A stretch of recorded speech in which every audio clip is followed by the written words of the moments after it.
Nicodème sera Barnabé. L'évangile de ce jour est la suite de celui d'hier. Il porte aussi sur la nouvelle naissance.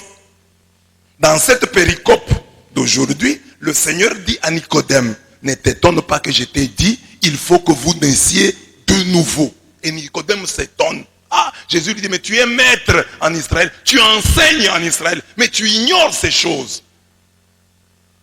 La première lecture, quant à elle, nous parle de l'amour fraternel qui caractérisait la première communauté chrétienne. La nouvelle famille des baptisés, des hommes et des femmes plongés dans le Christ. Mais en parlant de cette communauté, elle s'arrête sur Barnabé, un homme qui se distingua dans la générosité. D'où notre thème, Nicodème sera Barnabé. Nicodème, c'est qui? C'est le chrétien né de nouveau. Jésus a dit à Nicodème, il faut que tu naisses de nouveau. Alors nous prenons Nicodème comme le type du chrétien né de nouveau. Mais ce chrétien né de nouveau doit devenir Barnabé. Donc Barnabé, c'est ce que doit devenir le chrétien né de nouveau. Quand tu nais de nouveau, tu es un bébé, mais tu dois grandir. Et quand tu grandis, tu deviens Barnabé. Un chrétien né de nouveau doit grandir et jouer un rôle positif dans sa nouvelle famille. Il doit devenir le fer de lance, c'est-à-dire ce qui dans un ensemble est le plus dynamique, le plus important. Tu dois devenir le fer de lance de l'esprit qui règne dans cette nouvelle famille. Quel est l'esprit qui régnait dans la nouvelle famille appelée Église? De cette Église primitive, c'était un esprit d'amour, un esprit de générosité. Et on nous dit que Joseph, appelé Barnabé, va vendre sa parcelle et va apporter la somme aux apôtres. Donc, c'est un modèle de générosité. Il est comme le fer de lance, c'est-à-dire l'élément le plus dynamique, l'élément le plus important de cet esprit de famille qui régnait dans la première communauté chrétienne. Donc, tu es né de nouveau, nous t'appelons Nicodème. Mais tu dois devenir quoi? Tu dois devenir Barnabé. C'est lui qui, dans la communauté, joue un rôle positif. La communauté où règne l'amour, et Barnabé en était le fer de lance. C'est-à-dire l'élément le plus dynamique, le plus important. C'est-à-dire que c'est lui qui, comme le résumé vivant de l'esprit qui s'est vivé dans cette famille, dans l'église primitive. Il mettait tout en commun et lui a vendu sa parcelle et en a apporté la somme aux apôtres pour que cet argent soit partagé entre tous. Nicodème, la victoire sur la foule. Le nom Nicodème vient du grec Nicodemos, qui veut dire victorieux du peuple.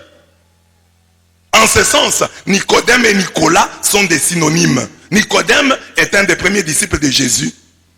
Comme nous le savons, Nicodème est un pharisien et un membre du Sanhédrin. Son nom est cité 5 fois dans l'évangile de Jean. Jean 3:1, Jean 3:4, Jean 3:9, Jean 7:50, Jean 19:39. Et en Jean 3, qu'est-ce qu'il fait? Il pose des questions à Jésus et est enseigné sur la nouvelle naissance. En Jean 7, 45 à 51, il prend la défense de Jésus lorsque ce dernier est malmené par les pharisiens. En Jean 19, 39 à 42, Nicodème aide Joseph d'Arimathie lors de la descente de la croix et de la mise au tombeau du corps de notre Seigneur. Nicodème est là lorsque Joseph d'Arimathie donne à Jésus sa tombe. La tradition chrétienne antique a même attribué à Nicodème un évangile, l'évangile de Nicodème, qui est aussi appelé Acte de Pilate, qui est un apocryphe. Apocryphe, ça signifie dont l'auteur est caché. Donc les apocryphes, c'est quelqu'un qui écrit, mais il se cache derrière le nom d'un apôtre. Il dit par exemple, c'est Nicodème, en fait, ce n'est pas Nicodème qui a écrit. On ne connaît pas très bien. Parce que si c'était Nicodème, on le retiendrait. Mais ce sont des gens qui se cachent derrière les apôtres et qui disent, ah, l'évangile selon saint Thomas. Ce n'est pas Thomas qui a écrit. Parce que si Thomas avait écrit, on retiendrait, serait inspiré. Mais comme ce sont des gens qui se cachent derrière des noms, disent, ah, j'écris mon truc ici, je vais mettre ça sous le dos de Thomas. Alors, Thomas. Tout comme il y en a qui ont écrit avec une bonne intention, d'autres ont écrit avec de mauvaises intentions. C'est ainsi qu'on doute donc de l'authenticité des apocryphes. Les évangiles apocryphes, donc sont des évangiles, on peut dire, dont les auteurs sont cachés, sont inconnus. C'est ça le style. Donc quelqu'un se cache derrière un nom connu, un nom célèbre. Alors son texte-là est inauthentique. Son texte-là n'a pas été retenu dans le canon. Parce qu'on a douté de l'authenticité de son auteur. À partir, bien entendu, de son contenu. Souvent, on regarde, on fait la critique du contenu, on voit. Amen. Apocryphe. Alors, l'apocryphe de Nicodème raconte de façon très détaillée le procès de Jésus. C'est pourquoi on l'appelle les actes de Pilate. C'est un des rares textes chrétiens qui relate la descente aux enfers du Christ. Donc, dans ce texte, on raconte même comment Christ est descendu aux enfers. Alors, qui était là? C'est ça le problème des apocryphes. Donc, quand vous les lisez, vous dites, non, ça, ce sont des excès. Qui était là? Dit, Jésus est descendu aux enfers. Quand il est descendu, voilà ce qui s'est passé. Qui était là pour... donc, ce sont des réflexions, des inventions des gens. Et il y a trop de détails merveilleux. Donc, c'est ça la caractéristique aussi des apocryphes. Trop de merveilleux à l'intérieur. À la lumière de tout ceci, de tout ce que nous avons dit sur Nicodème, qu'est-ce que nous pouvons dire? Qu'est-ce qu'être un Nicodème aujourd'hui? Quand tu es né de nouveau, comme Nicodème, parce que je vous ai montré 3 textes, Jean 3, Jean 7, Jean 19, où on cite Nicodème. Qu'est-ce que nous pouvons retenir de la vie de Nicodème aujourd'hui? Nous retenons, premier point, que Nicodème était le premier à dénicher la grâce. Il est parmi, je l'ai dit ici, les premiers disciples de Jésus. Il était membre du Sanhédrin. Mais Jésus n'a pas encore ressuscité Lazare. Jésus n'a pas encore multiplié le pain. Lui croit en Jésus. Il vient lui dire, nous savons que tu es venu de Dieu pour enseigner, car personne ne peut faire des signes comme ce que tu fais si Dieu n'est pas avec lui. Très tôt, nous sommes en Jean 3. Jésus a juste changé l'eau en vin. Et lui, il vient dire, nous savons que tu es venu de Dieu. Très tôt, il a cru en Jésus-Christ. Très tôt. Alors, être Nicodème, quand vous êtes né de nouveau, comme Nicodème, vous devez avoir aussi cette capacité-là à dénicher la grâce avant tout le monde. Ne soyez pas de ceux qui se rendent compte de la valeur d'une grâce quand la grâce est partie. Ah, j'avais telle grâce et je ne savais pas. J'avais telle grâce, j'ai blagué avec. Non. Que Dieu, puisque vous êtes né de nouveau, vous donne la grâce de Nicodème. Que très tôt, vous soyez capable de dénicher la grâce que vous avez, la grâce qui est à côté de vous. Ah, ma femme est une grâce. Mon mari est une grâce. Ah, mes parents sont une grâce. Mes enfants sont une grâce. Il ne faut pas les reconnaître. Quand l'enfant est mort, ah, cet enfant était une grâce. Je m'en rends compte maintenant. Quand ton mari est décédé, mon mari était une grâce. Je m'en rends compte maintenant. Non! Sois parmi les premiers qui dénichent la grâce. Je vous ai toujours dit en parlant de Nicodème que un vrai Nicodème, c'est celui qui sait que créer un talent, c'est l'encourager. Tu crées un talent quand tu l'encourages. Vous voyez déjà dans Nicodème, il y a déjà un peu de Barnabé. Parce que Barnabé signifie fils de l'encouragement. Et Nicodème, très tôt, il va voir Jésus, il dit, nous savons que tu es venu de Dieu pour enseigner, car personne ne peut faire des signes comme ce que tu fais si Dieu n'est pas avec lui. Et là, c'est une grande interpellation pour nous qui sommes peuple du Kasaï, peuple Luba. Nous avons du mal à reconnaître la grâce que nous avons. Que Dieu nous aide. C'est ça Nicodème. Victoire sur le peuple. échappe, sors du lot. Ne tombe pas dans ce travers, dans cette tare de ta tribu, qui consiste à mépriser les gens. Mais Nicodème était comme ça. Donc, lui, très tôt, Jésus n'a même pas encore multiplié le pain. Il n'a pas marché sur les eaux. Jésus, il vient juste, je ne sais pas si même il était au courant, mais il dit, nous savons que tu viens de Dieu. Parce que les choses que tu fais ici, non, il faut venir de Dieu pour les faire. Sois comme Nicodème. Que Dieu ouvre tes yeux. Sors de la foule. Sors de la foule.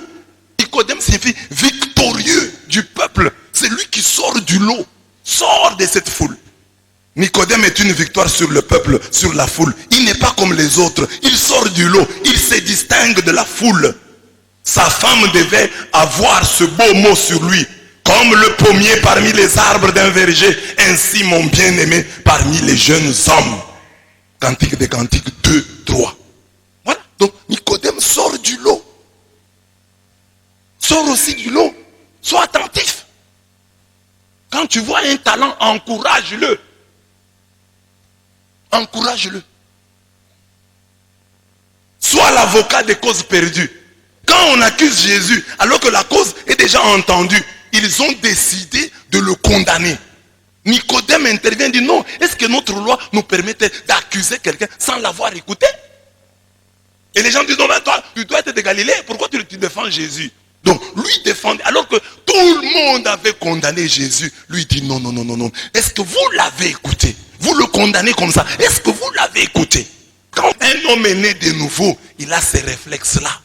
Il n'a pas la condamnation facile. Il écoute. On est venu accuser tel, je vais l'appeler d'abord pour l'écouter aussi, qu'il parle. Ne nous contentons pas de ceux qui viennent nous raconter des histoires en premier. Ils ont peut-être l'avantage de parler en premier, mais écoutez aussi ceux qui sont accusés. Vous aurez de l'équilibre. Même s'ils sont coupables, vous aurez de l'équilibre dans votre jugement pour les avoir écoutés. Il y a des gens dans ce monde, je vous ai parlé de cet avocat français, Jacques Vergès, mais qui était réputé l'avocat des causes perdues. Quand il y a des gens, des criminels, que tout le monde trouve déjà coupables, lui prenait leur cause, lui plaidait leur cause. Mais nous, nous sommes des chrétiens. Quand est-ce que nous pouvons être comme ça? Je vous ai toujours parlé de notre diocèse ici, de Monseigneur Mbombo. On allait à des réunions, et Monseigneur Mbombo, on pouvait condamner quelqu'un. Monseigneur Mbombo avait toujours une parole. Est-ce que nous avons fait tout ce que nous pouvions faire pour que cette personne change? On le connaissait pour ça. Que lui accordait toujours à l'autre une énième chance. Il dit non, non, écoutons-le d'abord. Peut-être que. Est-ce que toi tu es comme ça? C'est ça Nicodème. On condamne Jésus. Mais il dit non, écoutons-le d'abord. Appelons-le, qu'il se défende. Ne le condamnons pas trop vite. Ça c'est Nicodème. Il ressemble au Messie. Parce que Isaïe 42, 3 dit que le Messie, quand il viendra, il n'éteindra pas le roseau froissé, il n'éteindra pas l'illumination fumant, il n'éteindra pas la mèche qui fume, il sera patient, il sera clément. Comme Jésus, lorsque nos semblables sont accusés, penchons-nous et écrivons tous les griefs, tous les reproches qui sont faits contre eux, tous les blâmes, tous les sujets ou motifs de plainte. Écrivons-les sur le sable et non sur le roc. On a dit ça de tel. Parce que parfois on te raconte seulement. Oh, telle personne est comme ça. Tu crois et tu adoptes une attitude. Est-ce que tu l'as écouté? Et là, nous avons tous des expériences. On t'a raconté une histoire par une personne apparemment crédible sur une autre personne. Mais quand tu vérifies, tu trouves que c'est faux. Nicodème est aussi mirophore du vivant de Jésus. Très tôt, il a reconnu le talent. Jean 3. Il a défendu Jésus. Jean 7. Jean 19, il apparaît pour enterrer Jésus. Il a été au début et à la fin de la vie de Jésus-Christ. Au matin de sa vie, pour reconnaître le talent, pour encourager le talent. Au milieu de la vie de Jésus, pour le défendre contre ses ennemis. Et à la fin, pour l'enterrer. C'est ainsi que tu dois être et apparaître dans la vie des autres. Au matin, pour reconnaître très tôt et l'encourager. Au milieu, pour les défendre contre leurs ennemis. Et à la fin, pour les enterrer. Mais n'apparaît pas à la vie de quelqu'un, seulement à la fin pour l'enterrer. Un vrai mirophore, c'est celui qui a vécu Jean 3. Très tôt, il dit, nous savons que tu viens de Dieu. Il a vécu Jean 7 de Nicodème. Il dit non, écoutez-le d'abord, ne l'accusez pas comme ça. Écoutez-le. Jean 19, il vient maintenant à la fin pour l'enterrer. Nous devons être comme Ruth. Ruth la Moabite dit à Naomi, n'insiste pas pour que je t'abandonne et que je m'éloigne de toi. Car là où tu iras, j'irai. Là où tu resteras, je resterai. Ton peuple sera mon peuple et ton Dieu sera mon Dieu. Là où tu mourras, je mourrai. Et là, je serai enterré. Que Yahweh me maudisse et me maudisse encore si ce n'est pas la mort qui nous sépare. Combien de personnes sont capables de dire à leurs amis ces paroles? Je serai avec toi. Que Yahweh me maudisse si je me sépare de toi. Combien sont comme ça? Comme Ruth, l'amie. Ruth signifie l'amie. Elle a prouvé, hein? Elle a été son nom. Elle dit à Naomi, qui est sa belle-mère, elle dit, n'insiste pas pour que je t'abandonne. Je ne le ferai pas. Je ne m'éloignerai pas de toi. Là où tu iras, j'irai. Là où tu resteras, je resterai. Ton peuple sera mon peuple et ton Dieu sera mon Dieu. Là où tu mourras, je mourrai. Et là, je serai enterré. Qui peut trouver un tel ami?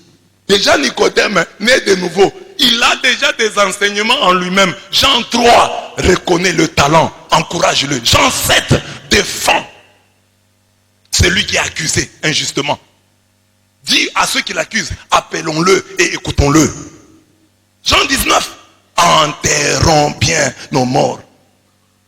Mais nous n'enterrerons bien les morts que si nous avons été là au matin, Jean 3, si nous les avons défendus, Jean 7, et si, alors là nous pouvons être à Jean 19, pour bien les enterrer. Barnabé, l'office d'encouragement. Nous l'avons souligné, Nicodème c'est le chrétien né de nouveau. Mais Barnabé c'est le chrétien qui a grandi et qui joue un rôle important dans sa nouvelle famille qu'est l'église. Nicodème sera Barnabé et donc un appel à la croissance spirituelle. C'est ça, Dieu t'appelle, tu es né de nouveau, il faut croître spirituellement, il faut grandir. Il faut que moi, comme pasteur, je dise, comme je vois ici, je dois constater que non, mes chrétiens ont grandi. Ils se confessent sans problème.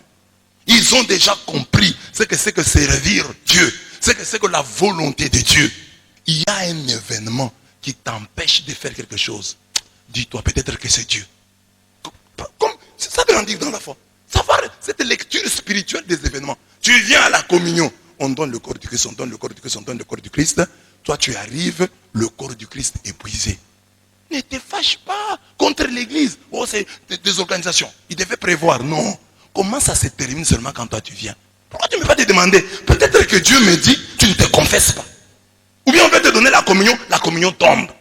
On veut encore te donner, elle tombe encore. Ça peut être une interpellation. Tu viens comme ça à l'église.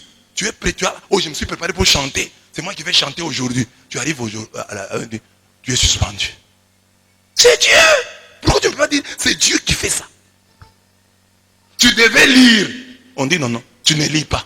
Pourquoi tu ne peux pas dire, c'est Dieu qui m'a refusé? Dieu n'a pas voulu que je lise aujourd'hui. Il doit y avoir un problème. Mais tu te fâches contre les gens. Oh, pourquoi on ne m'a pas aligné? Pourquoi on ne m'a pas mis comme ça? Vous allez voir maintenant. Vous allez voir dans cette paroisse. C'est peut-être Dieu. Et j'ai dit c'est peut-être Dieu. C'est une manière de lire. Mais c'est Dieu. Car rien ne peut t'arriver sans que Dieu ne l'accepte. Si Dieu l'a approuvé, c'est qu'il y a un message que tu dois retenir. Amen. Grandis dans la foi. Tu viens dans la foi ici à l'église pour que moi, comme prêtre, je sois là pour te caresser dans le sens du poil. Ce n'est pas mon travail. Moi, je suis un prophète. Et le prophète annonce les malheurs. C'est ça que dit Jérémie à Anani. Il dit, Anani, depuis que la prophétie a commencé, le prophète, le vrai, n'annonce que le malheur, les châtiments. Le prophète qui annonce des bonnes choses, on croit en lui quand ces choses-là se réalisent. Mais En général, le prophète ne dit que de mauvaises choses. Ça c'est Jérémie. Des mauvaises choses. C'est lui qui dit de bonnes choses. C'est quand il se réalise qu'on croit. L'homme est pécheur. Maintenant l'envoyé de Dieu va venir, il trouve le pécheur, il commence à le caresser dans le sens du poil. C'est une contradiction. Si l'homme est pécheur, si la chair est faible et que l'esprit est fort, il faut que le prophète vienne pour le rappeler à l'homme. Ta chair là est faible. Fais attention, attention. Tu vois, là où la chair t'a amené, c'est ça le travail du prophète. Mais les chrétiens qui n'ont pas mûri, qui n'ont pas grandi dans la foi, viennent à l'église pour qu'on les caresse. L'église n'est pas faite pour ça. Même si à l'église, je vais en parler, nous devons être des fils d'encouragement. Oui, nous encourageons. Tel que nous vivons ici, nous encourageons. Quand moi, comme prêtre, je vous vois, votre anniversaire, je vous fête, c'est ma manière de vous encourager. C'est ma manière de vous dire que je suis content de vous. Il y a des gens ici, j'ai fêté beaucoup de chrétiens ici, le jour de leur anniversaire. Mon anniversaire de mariage, venez chez moi, je vous fête. J'offre à inviter tel nombre de gens, venez à Sion. Ça, quand il y a des problèmes, vous oubliez que le même qui vous fait des remarques là, c'est le même qui vous a fêté, qui a fêté votre anniversaire, qui a fêté votre mariage. Mais aujourd'hui, lui c'est son travail, c'est vous fêter. Mais quand vous êtes en erreur, qu'il vous laisse. Non, là, vous vous jouez de lui. J'ai été faite, là je suis un bon prêtre. J'ai été fait la remarque, je deviens mauvais. Donc, que tes progrès soient évidents pour tous. 1 Timothée 4,15. C'est ça. À cela qu'on nous appelle. Nicodème sera Barnabé. C'est-à-dire, Dieu t'appelle à croître spirituellement. Que tes progrès soient évidents pour tous. Grandis.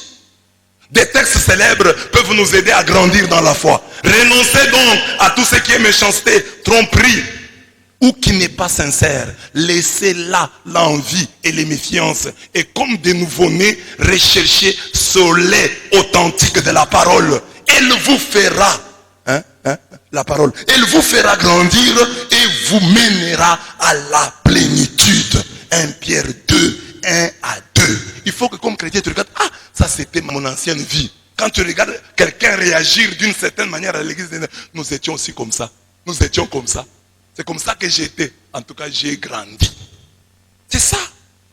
Pourtant, frère, je n'ai pas pu vous parler comme à des spirituels, mais comme à des petits enfants dans le Christ. C'est du lait que je vous ai donné, non de la nourriture. Ce n'était pas possible pour vous, et ce ne l'est pas encore, car vous êtes encore charnel. Dis ça aux chrétiens d'aujourd'hui, tu auras des problèmes à l'église. Il nous a dit que nous sommes comme des petits enfants. Paul le dit ici, il dit, vous êtes comme des petits enfants, comme à des petits enfants dans le Christ. N'y a-t-il pas chez vous des rivalités et de la jalousie? C'est donc que vous êtes charnels et vous vous conduisez comme les gens ordinaires. Quel beau texte. 1 Corinthiens 3, 1 à 3. Quand vous avez des rivalités parmi vous et qu'il y a de la jalousie, vous vous conduisez comme les gens ordinaires. Parfois je vois ici à la paroisse, moi comme curé, je peux aider les gens. J'aide ce garçon, j'aide cet autre. Mais celui-ci que j'ai aidé, jalouse l'autre que j'ai aussi aidé. Les gens aidés, c'est jalouse. C'est pas possible. Nous voudrions dire à ces sujets risque d'être long et difficile, car vous êtes devenus lents pour comprendre. Après tant d'années, vous devriez être des maîtres, mais vous avez besoin qu'on vous rappelle les premiers éléments de la parole de Dieu. C'est du lait qu'il vous faut et non de la nourriture solide. Si quelqu'un en est encore au lait, il ne peut entendre ce qu'est vivre selon Dieu. C'est un petit enfant. La nourriture solide, par contre, est pour ceux qui sont déjà formés, ceux qui ont les sens intérieurs exercés par la pratique et sont capables de reconnaître le bien et le mal. Très beau texte, Hébreux 5, 11 à 15. Je vous invite à méditer sur tous ces textes. Tu as grandi, tu es encore au niveau, on m'a appris que le prêtre a fait ceci. Et ça te fatigue. Le prêtre a fait ceci. Est-ce que le jour où on t'a dit que le prêtre a fait ceci de bien, ça t'a réconforté? Non. Le bien que le prêtre fait ne te réconforte pas. Mais le mal que tu apprends, sans vérifier que le prêtre a fait, te décourage. Non, c'est que tu as les découragements en toi. Parce que si tu étais un homme de bien, le bien du prêtre devait t'encourager. Quand tu es mauvais, le mal te découragera. Et le bien ne t'édifiera pas quand tu es mauvais. Le mal te découragera. Parce qu'en fait, le mal est en toi. Tu es à la recherche du mal pour trouver des raisons de te décourager. C'est ça le vrai problème. Ce n'est pas que c'est le mal qui te décourage. Parce que le bien ne t'encourage pas. Même le bien, tu l'interprètes au rabais. Tu l'interprètes à ta manière, à ta guise. Ces textes nous disent que dans les choses de Dieu, qui n'avance pas recule. Être chrétien durant des années sans progresser, sans grandir, en foi et en expérience, c'est vieillir. C'est décrocher son certificat d'inaptitude spirituelle.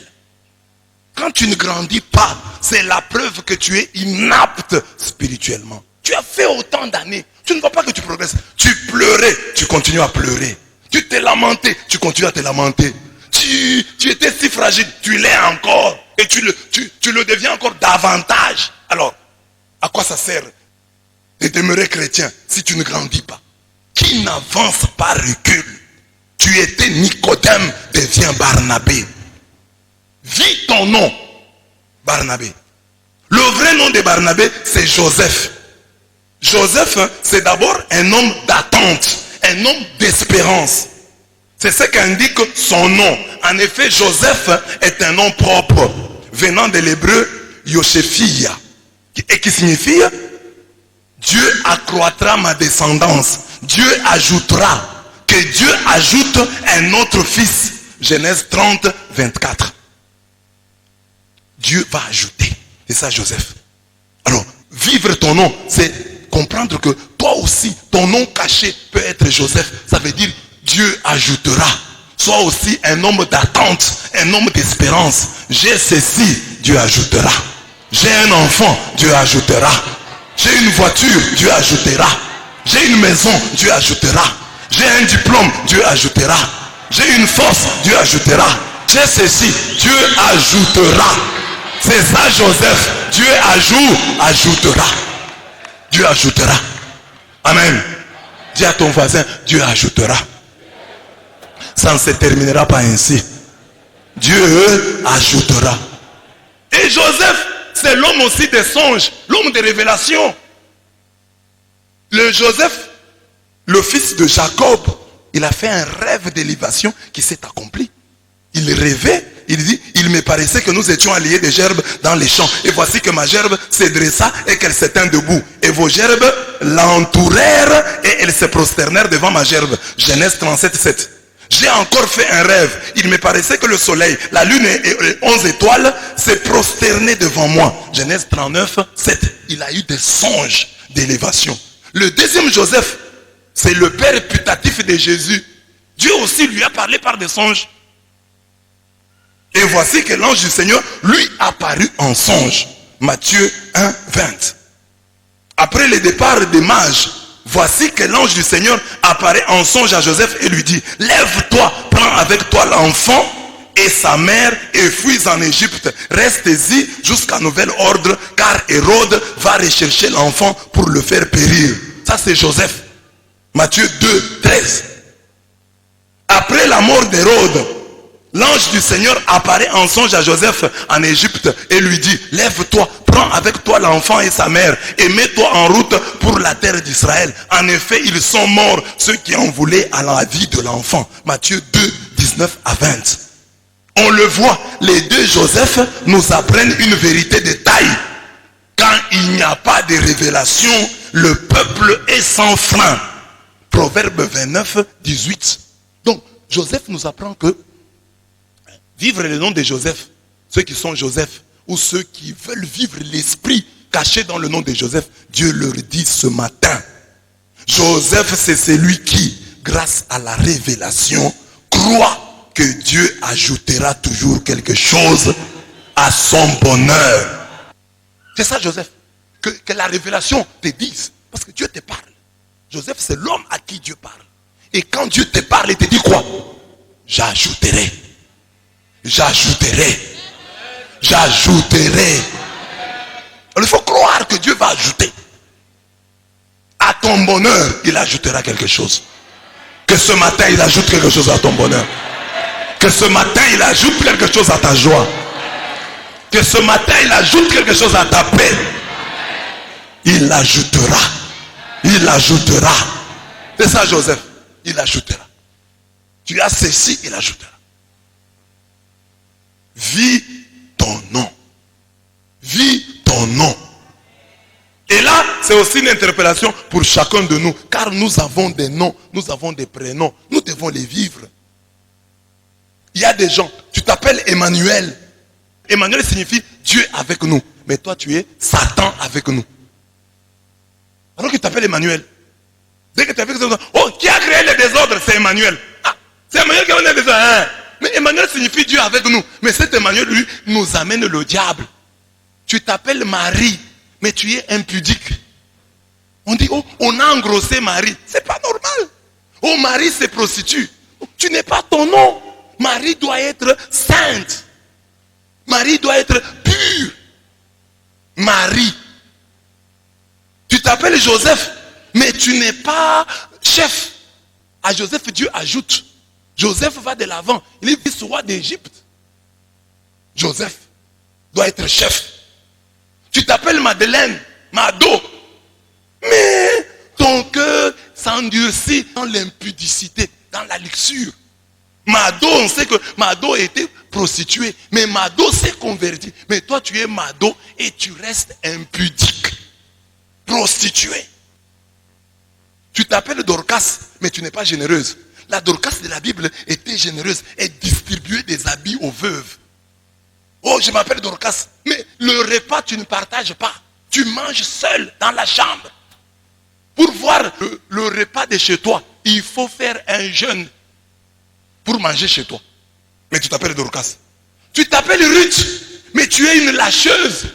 Ruth signifie ami.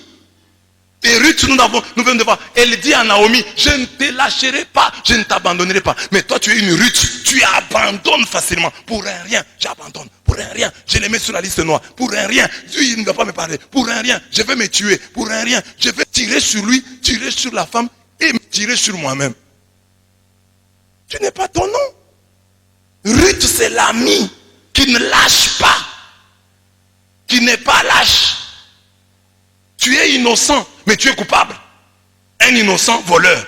Qui a volé? Innocent. Qui a tué? C'est innocent. Quelle contradiction. Tu es Claire, tu es Clarisse, mais tu es si flou. Tu t'appelles comment? Clarisse.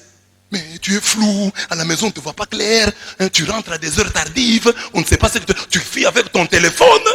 Mais toi tu t'appelles Claire, même Marie-Claire. Tu t'appelles Clarisse, mais tu es flou, comme la nuit. Tu t'appelles Richard, mais tu ne luttes pas contre ta pauvreté. Tu es si pauvre et tu ne luttes même pas contre ta pauvreté. Richard assis, Richard qui ne cherche pas l'argent. Richard qui est toujours en train de demander. C'est ce que le Richard. Tu t'appelles Justin, Justine, mais tu es si injuste. Sois ton nom. Tu t'appelles Virginie, mais la virginité ne te dit rien. Virginie n'est plus vierge. Virginie, hein? Mais tu t'appelles Virginie. Virginie doit porter la virginité, hein, dans son cœur. Virginie. Tu t'appelles André. André, ça veut dire homme, andros. Andros, viril, fort. Mais tu es André, mais tu pleures comme une Madeleine. Tu pleures comme une femme. Alors que toi, tu es andros, viril. Tu es Théophile, mais tu n'aimes pas Dieu. Tu es Blanchard, mais ton cœur est si noir. Et tu salis toujours les autres. Tu t'appelles Blanchard. Qui m'a sali là-bas? C'est Blanchard. Comment Blanchard peut salir? Tu t'appelles Sophie. Sophie signifie sagesse. Tu t'appelles Sophie, mais tu n'es pas sage. Tu t'appelles Pascal, Pascaline. Tu t'appelles Noël, tu t'appelles Noëlla. Mais tu as un visage du vendredi saint. Quelle contradiction. Laetitia, mais tu as une tête d'enterrement. Laetitia, ça signifie la joie. Mais toi, tu es Laetitia, mais tu as une tête d'enterrement. Tu es lugubre. Triste comme les pompes funèbres. Tu t'appelles bonheur, mais tu sèmes le malheur partout. Tu es un porte-malheur. Bonheur. Qui a créé ça? C'est bonheur. Tu t'appelles désiré, mais tu es indésirable. Tu t'appelles Séverin, mais tu es si bonasse. Quand tu es là, c'est tout le monde qui joue. Tu n'as pas d'autorité. Mais Séverin. Séverin. Tu n'es pas sévère. Tu t'appelles Michel, mais tu es si peureux. Or Michel, c'est l'ange de la force. L'ange qui crie, qui est comme Dieu? Le prince de tous les anges. Hein? Michel. Tu t'appelles Dieu donné, mais tu ne te donnes ni à Dieu, ni à ton prochain. Tu t'appelles Régine, mais tu ne règnes nulle part. Tu t'appelles Fidèle ou Fidélie, mais tu es si infidèle. Tu t'appelles Félix, Félicien, Félistance, mais tu es si malheureux, si malheureuse, et tu ne crées même pas le bonheur. Tu t'appelles Augustin, mais tu es si indigne, tu ne te fais pas respecter. Parce qu'Auguste, Augustin, c'est quelqu'un qui est vénérable, noble, qu'on respecte. Mais toi, tu es Augustin, mais on se joue de toi. Tu t'appelles Jolie, mais tu n'entretiens ni ton corps, ni ton âme. Tu t'appelles Jolie, mais tu es impoli. Tu es jolie, mais tu n'es pas propre. Tu te laves, mais tu n'es pas propre, chère Jolie. Tu t'appelles Aimé, mais tu ne fais rien pour te faire aimer. Tu t'appelles Émérance. Émérance vient de émérere, qui signifie mériter. Mais tu ne fais que corrompre. Tu ne mérites rien. Tu ne fais que corrompre. Tu ne mérites rien. On te fait toujours des cadeaux. Tu t'appelles Nicolas, tu t'appelles Nicole, tu t'appelles Nicodème, mais tu es un éternel loser. Nicolas, c'est dit victorieux, vainqueur. Tu t'appelles Victorine, tu t'appelles Vicky, mais on ne voit aucune victoire dans ta vie. Tu t'appelles Clément, mais tu es si méchant. Tu t'appelles Christian, Christelle, mais tu te comportes comme un antichrist. Christelle. Tu t'appelles Béa, mais tu n'es pas heureuse, parce que Béatrice, c'est comme Félix. Béatrice, Béatus, heureux. Béata, heureuse. Béatrice, c'est ça. Il faut être heureux. Gloria, mais ta vie est remplie de honte. Tu t'appelles Angela, Angèle, mais tu n'as rien d'un ange. Tu t'appelles Merveille et tu n'émerveilles personne. Est-ce que tu es ton nom? Est-ce que tu es ton nom? Parce que tu dois être ton nom. Alors, dernier point. Honore ton surnom. On dit que Barnabé, il s'appelait Joseph. Mais ce sont les apôtres qui lui ont donné le surnom de Barnabé. C'est-à-dire fils d'encouragement, fils d'exhortation. Les apôtres. Il faut se demander, moi comme ton pasteur, quel est le nom que je peux te donner? Parce que moi aussi je peux vous donner des noms. Officiellement et même dans mon cœur. Soyons des fils et des filles d'encouragement, d'exhortation. Et ainsi nous gagnerons les âmes. Alors, Barnabé, fils d'encouragement, il encourage par ses paroles, il exhorte par ses paroles, mais il exhorte aussi par ses actes. Regardez maintenant, on dit qu'il est venu donner le fruit de la vente de sa parcelle. Il s'est montré généreux. On mettait tout en commun. Les autres venaient avec des chemises, les autres venaient avec des pantalons, les autres venaient avec le produit de leur champ. Mais lui a vendu la parcelle et est venu déposer la somme aux pieds des apôtres. Il a encouragé par sa générosité. Non seulement par sa générosité, acte 11, 23, 24 dit que il vit la grâce accordée par Dieu. Il s'en réjouit. Ça, c'est à Antioche. Il vit la grâce accordée par Dieu. Il s'en réjouit et les encouragea tous à demeurer d'un cœur ferme, fidèle au Seigneur, car c'était un homme de bien, rempli de l'Esprit Saint et de foi. Acte 11, 23 à 24. Il donnait, mais il avait aussi une bonne parole, une parole encourageante. Il encourageait, il ne décourageait pas. Il était généreux. Alors, voilà l'appel qui nous est lancé. Soyons généreux. Ne donnons pas des petites choses comme les autres. Sortons du lot. Soyons généreux. Faisons des grands dons. Faisons des dons qui font réfléchir. C'est l'appel qui nous est lancé ce matin. Exhortons, encourageons les autres à travers notre grande générosité. Aie souci de ton nom, car il te restera bien mieux que 1000 fortunes en or. Une vie heureuse dure un certain nombre de jours, mais un nom honoré demeure à jamais. Siracide 41, 12 à 13. Lorsque, dans la nouvelle famille qu'est l'Église, les chrétiens nés de nouveau s'efforcent d'être généreux à la manière de Barnabé, on vit cette écriture. Voyez qu'il est bon, qu'il est doux d'habiter en frères tous ensemble. C'est une huile excellente sur la tête qui descend sur la barbe, d'Aaron, sur le col de ses tuniques. C'est la rosée de l'Hermon qui descend sur les hauteurs de Sion. Là, Yahweh a voulu la bénédiction, la vie à jamais. Psaume 133. Donc, oh qu'il est doux pour des frères de demeurer ensemble. Voilà l'interpellation, mes bien-aimés, aujourd'hui. Donc, nous sommes des Nicodèmes, nés de nouveau. Dieu nous invite à devenir des Barnabés, des fils de l'encouragement. Qu'au sein de notre communauté, au sein de cette église où tu es né de nouveau, dans cette nouvelle famille où tu es entré, grandis en devenant un Barnabé, un fils de l'exhortation, un fils de prophète. Encourage par ta générosité, encourage par ta bonne parole. Que Dieu vous bénisse.